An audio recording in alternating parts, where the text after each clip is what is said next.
네, 국민의힘 이종성입니다. 장관님, 위드 코로나 준비하고 계시죠? 예. 관련해서 몇 가지 좀 말씀 좀 드리겠습니다. 위드 코로나 체계 필요하다고 전문가들이 8월 이전부터 제기를 했고, 우리 야당에서도 주장을 한 바 있습니다만, 그저께 13일에서야 이제 일상회복지원위원회 이제 공식 출범 보도자료 냈고, 그러면은 11월 초에 실행하는 걸로 이제 계획을 잡고 있다고 들었는데, 근 한 2주 정도 만에 정책과제 도출하겠다는 게 너무 촉박한 거 아닌가 하는 우려가 좀 들어요. 위드 코로나를 일찌감치 시행한 영국 같은 경우에도 한 2개월 이상 준비 기간을 거쳤고, 그럼에도 불구하고 최근에 일일 확진자가 5만 명에 육박하고 사망자도 인근 국가에 비해서 3배나 이제 높게 나타나고 있거든요. 그래서 좀 급조된 계획으로 추진되는 로드맵으로 인해서 부작용이나 역효과 또 사회적 반발, 갈등이 발생하지 않을까 우려가 좀 듭니다. 몇 가지 우려되는 점을 좀 짚어보자면, 우선 일상회복지원위원회 구성에 있어서 이제 4개 분과에 걸쳐서 이제 40여 명 구성이 돼 있는데, 복지 분야에 대한 고려가 좀 부족하다고 판단이 듭니다. 사실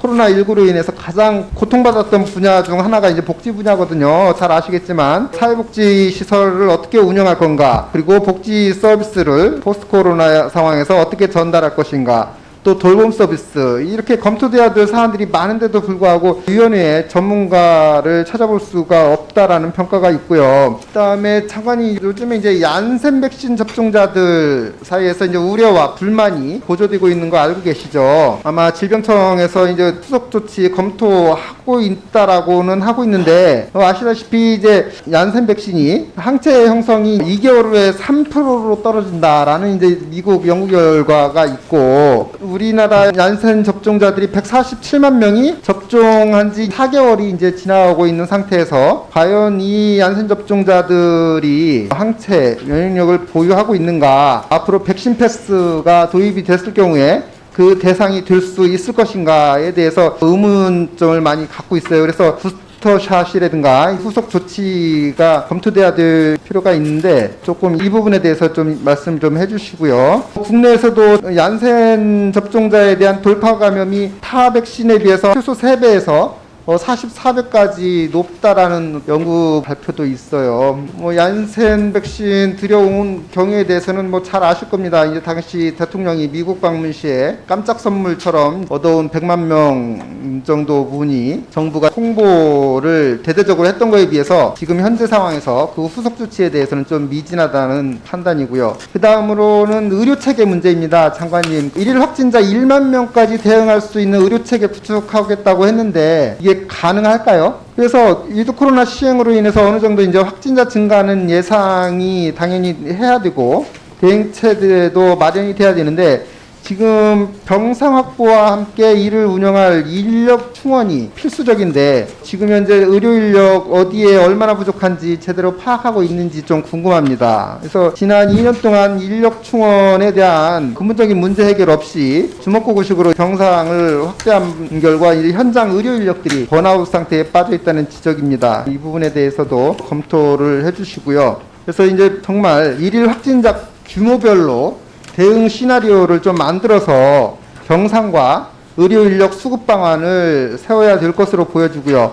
간호 현장의 과중한 업무 부담을 낮추기 위해서 간호 지원 인력 투입도 고려해야 된다고 생각합니다. 또 한 가지 우려가 되는 문제는 병상이나 의료 인력 수급 문제 해결하기 위해서 지금 현재 재택치료 하고 계시죠? 아마 위드 코로나 상황에서는 이 재택치료가 더 확대되리라고 이제 예상이 되는데, 여기에 미성년, 장애인 등 돌봄이 필요한 확진자의 경우에도 보호자가 공동 격리하는 경우 재택치료가 가능하다라고 돼 있는데, 장관님, 그 일상생활에서 상시 돌봄이 요구되는 중증장애인 또 독거장애인의 경우에는 재택치료가 어려울 것으로 보이는데, 이에 대한 대책이 있는지 궁금합니다. 그리고 재택 격리치료 시 활동 지원 서비스를 어떻게 해소할 것인가, 이로 인해서 장애인들이 불편을 겪지 않도록 하는 조치가 좀 필요해 보이고요. 결론적으로 위드 코로나 전환과 관련해서 몇 가지 제안을 드리자면, 우선은 코로나19 상황에서 어려움을 겪고 있는 장애인을 포함한 복지 대상자들 관련 사업들 좀 꼼꼼하게 살펴주시고요. 그런 면에서 일상회복지원위원회, 분과위원회에 복지 분야를 포함시키는 것도 한번 검토를 해주시고요. 두 번째는 영국처럼 지금 과오를 범하지 않기 위해서는 위드 코로나가 절대 마스크 벗기라든가 완전 자유가 아니라 국민들에게 어느 정도 방역수칙을 지켜가면서 수행할 수 있도록 혹시라도 정부가 부적절한 메시지로 방역을 저해하는 행위가 일어나지 않도록 좀 주의를 해주셔야 될 것 같고, 나아가서는 뭐 8.15 집회니 뭐니 하는 식으로 방역의 책임을 국민에게 전가시키는 일도 없어야 될 것으로 생각됩니다. 그 세 번째는 위드 코로나가 중증 관리의 전환이라는 부분에서 필연적으로 확진자 증가를 가져올 것이 예상이 되는데, 개인 방역을 철저히 하는 동시에 또 국민 스스로가 항원 검사 키트라든가 항체 검사 키트를 좀 적극적으로 활용해서 국민들 스스로 경각심을 유지할 수 있는 방안도 같이 한번 검토해 주시기를 부탁드립니다. 먼저 일상회복지원위원회를 구성을 해서 이제 그 11월 중에 일상회복 방안 만드는 너무 시기가 촉박한 거 아니냐는 그 말씀 주셨는데요. 이 부분은 질병청장님을 TF 팀장으로 해가지고 복지부와 같이 이 그간에 쭉 준비 작업을 해 왔습니다. 그리고 이제 각 분과별로 이제 안을 가지고 이제 논의를 지금 하고 있습니다. 그래서 여러 지금 주신 말씀들 담아서 저희들이 전체적인 그 이행 계획을 좀 발표하도록 그렇게 하겠습니다. 의료 체계 대응 관련해서도 추리 모델을 통해서 확진자 수가 얼마 정도 나올지, 그리고 중증 화율은 어떻게 될지, 이제 예방 접종이 많이 진행이 됐기 때문에 추계에 따라서 저희들이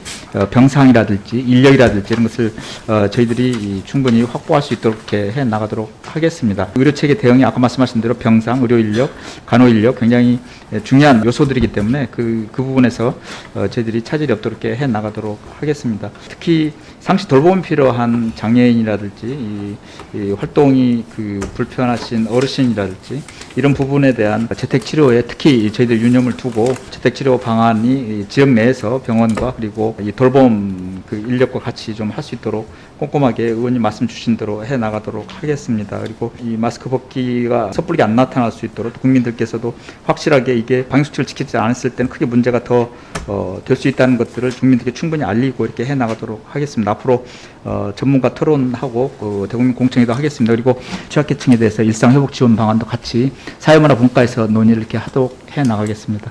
얀센 백신 접종자 추가 접종에 대해서 말씀드리겠습니다. 얀센 백신에 대한 추가 접종에 대한 허가 변경이 검토가 되고 있기 때문에 그런 사항들을 감안하고요. 말씀 주신 대로 돌파 감염이 다른 감염보다는 한 3배 정도 높은 상황이기 때문에 이런 점들, 국내 자료들, 그리고 또 국내에서 항체 검사했던 부분들을 감안해서 이번 주 전문가 검토하고 다음 주에 위원회에 검토해서 추가 접종 방안에 대해서 마련하고 안내드릴 예정에 있습니다. 재택치료 관련해서는 확진자의 입장에서 의료적인 그런 위험성이 있는 경우에는 반드시 병원에서 치료를 받는 게 맞고요. 그리고 이제 재택으로 있을 때도 그런 돌봄이 가능한 형태에 대한, 그러니까 재택 치료가 가능한지에 대한 판단을 해서 돌봄의 공백이 없게끔 잘 관리하도록 그렇게 하겠습니다.